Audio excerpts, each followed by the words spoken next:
The palace looked like something out of a dream. As I stood at the bottom of the marble staircase, my fingers tightened around the silver mask covering half my face. Hundreds of crystal chandeliers bathed the ballroom in warm golden light, making every jewel sparkle like a star. Music from a live orchestra floated through the air, while nobles laughed and danced beneath painted ceilings. For a moment I forgot who I was.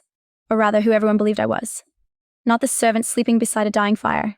Not the forgotten daughter of Duke Ashbourne. Tonight, I was simply another guest. I smoothed the skirts of my borrowed silver gown and stepped into the ballroom. No one recognized me.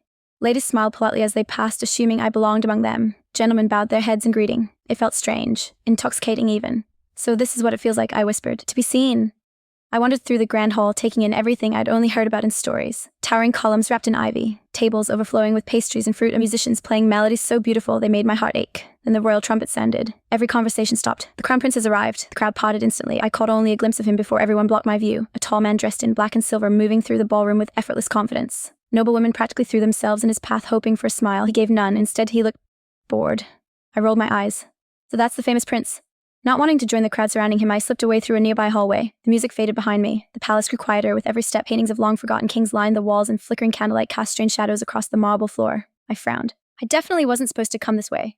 Just as I turned to leave, a deep voice echoed behind me. I spun around so quickly my heart nearly leapt from my chest. A man stood at the end of the corridor, tall, dark-haired, broad-shouldered. His silver-gray eyes watched me carefully, as though he were studying every movement I made. His expression was unreadable. "You startled me," I said, trying to steady my breathing. I noticed. His voice was calm, almost amused. "You shouldn't be here," I crossed my arms. "And who are you to decide that?" He took a slow step closer. "Someone who knows this palace." "Congratulations." Another step. "This corridor is restricted. I didn't see a sign." "There isn't one. Then how was I supposed to know?" His jaw